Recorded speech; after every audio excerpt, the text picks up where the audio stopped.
Hi, I'm Wanda Jackson, Outpatient Care Coordinator for Sarasota Memorial Hospital, and I'm going to give you my top 10 tips for hurricane preparedness. And number one is have a plan.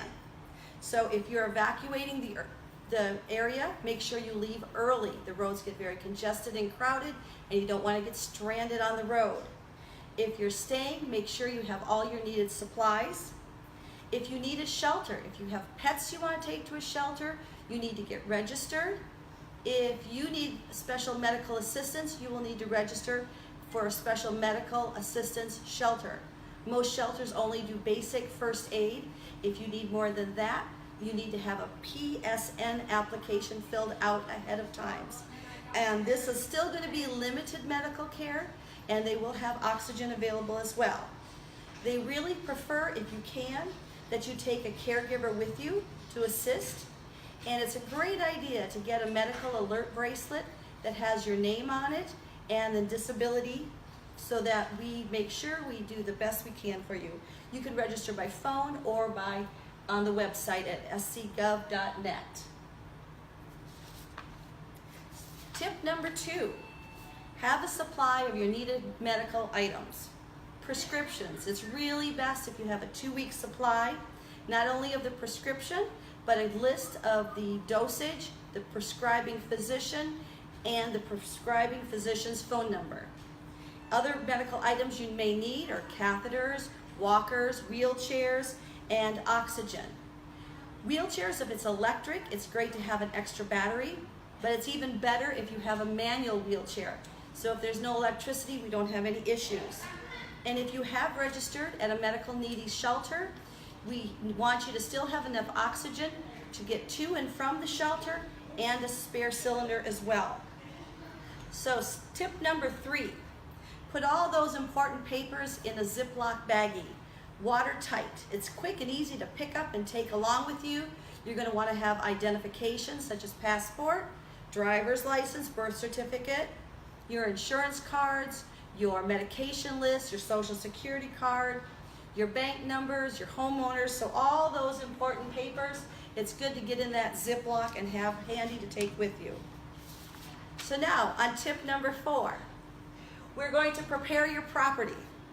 You can do this now, even though hurricane season starts June 1st. It's never too late to get started on these items. Trim and remove all those damaged trees from your property. Your home will thank you, your car will thank you, and probably your neighbors will thank you. You don't want these falling through the roof or on your car. Purchasing a portable generator is very handy. You can keep your refrigerator running, possibly a window air conditioner. They have portable ones. You can also get them hardwired installed into your home. If you're getting a portable one, make sure you purchase some extra gas cans. You don't want to fill them ahead of time. You'll fill them when the storm's coming, but they're handy to have. Know your homeowner's insurance. Not every homeowner standard policy has flood insurance or hurricane insurance. So for those tropical storms, you may want extra. So it's a good thing to go ahead and check out, make sure you know what you have for your home. Preparing your property means bringing in all those items that are outside that may become a projectile. You want to bring in the potted plants, put them in the garage, pull in the garbage cans, the patio furniture. For us, we sink our patio furniture into our pool. That way when the storm is over, our patio furniture is nice and clean as well. So that's a good place to put that. When the storm is coming, you're going to close the windows and doors and shutters. There's a number of companies who do nice hurricane shutters that are easy to install. If you're planning to put plywood up on your windows to protect your home, you want to measure, get that cut, have it sitting handy.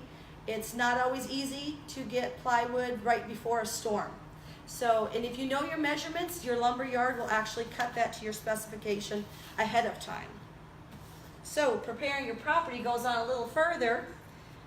This is a great tip. We've used it a number of times, not just for hurricanes, but for any storm, is if there's a possibility of losing your electricity, it's nice to turn your refrigerators and freezers to the coldest setting. It'll work like a nice little ice box as long as you're not opening and closing it a lot. Some of that perishable food may last until the electricity comes back on. You're going to want to turn off any propane tanks, unplug any unused appliances, And if you have flooding in your area, you want to go and turn off your electricity at the actual circuit breaker. And then storing fresh water. Especially when it's hot and humid and the air conditioning's not working, you'll need at least a gallon per day per person. You can buy water ahead of time, it doesn't spoil. But we also take soda bottles, orange juice containers, anything that's been used for a liquid, wash it really well, air dry it, and keep those on hand. They're quick and easy to fill. Another great place to store a quantity of water is in your bathtub. Fill up the bathtub. Tip number 5, fill up your car's gas tank.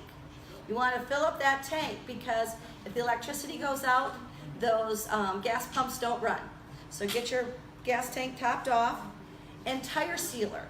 This is always a good thing to carry. You never know when you're going to puncture a tire, and it's never a good time to have a flat tire. So put some tire sealer in there.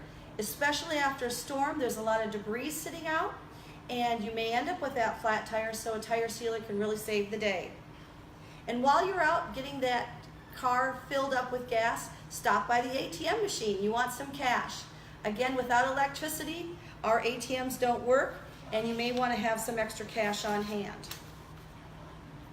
So tip number 7 is our personal survival kit. Now you may want to get a container, a waterproof container, and put some of this in there ahead of time so you're not scrambling at the last minute. Glasses, if you wear glasses, an extra pair of glasses, hearing aid and batteries. This is an important one, contact phone list. We used to dial the phone and we knew everybody's phone number. But now with cell phones, we just have no concept of what someone's number is. So you want to have a printout, an actual list of people's names and phone numbers. Cell phone with charger. They sell solar chargers. They're not expensive at all. That might be a nice thing to have and put in that bucket. Again, the water, any special dietary needs, blankets and pillows. Even if you go to a shelter, there's nothing like your own pillow. Sanitation, personal hygiene items, flashlights and batteries. We don't want you burning candles and burning the place down.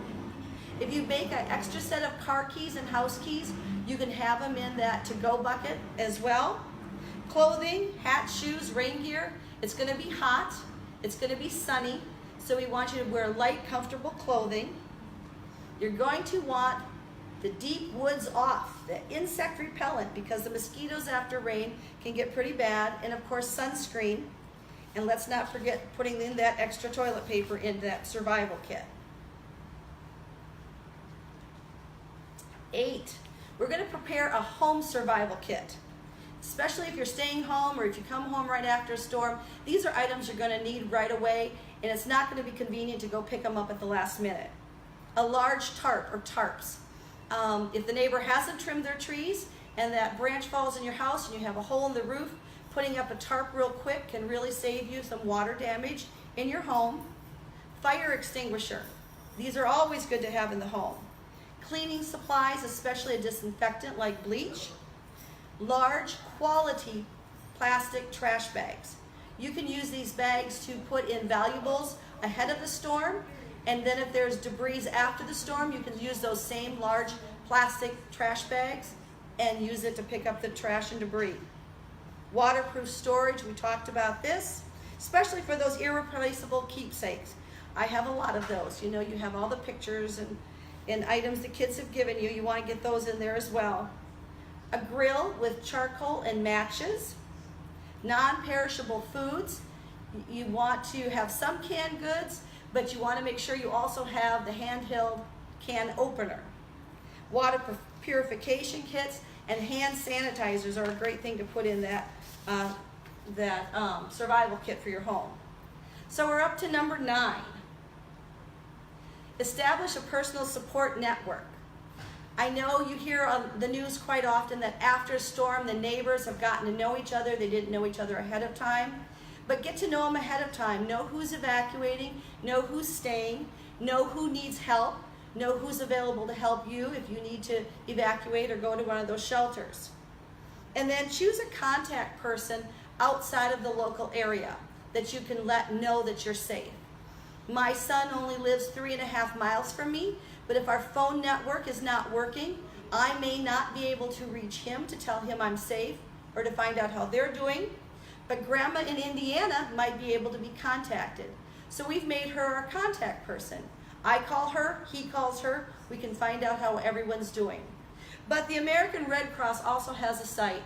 It's called the Red Cross Safe and Well site, and you can record if you're there, and you can check on loved ones as well, and you can do it by phone. So, in a nutshell, those are my top 10 hurricane preparedness tips. I'm Wanda Jackson, and from Sarasota Memorial Healthcare and myself, we wish you all a very safe and healthy summer.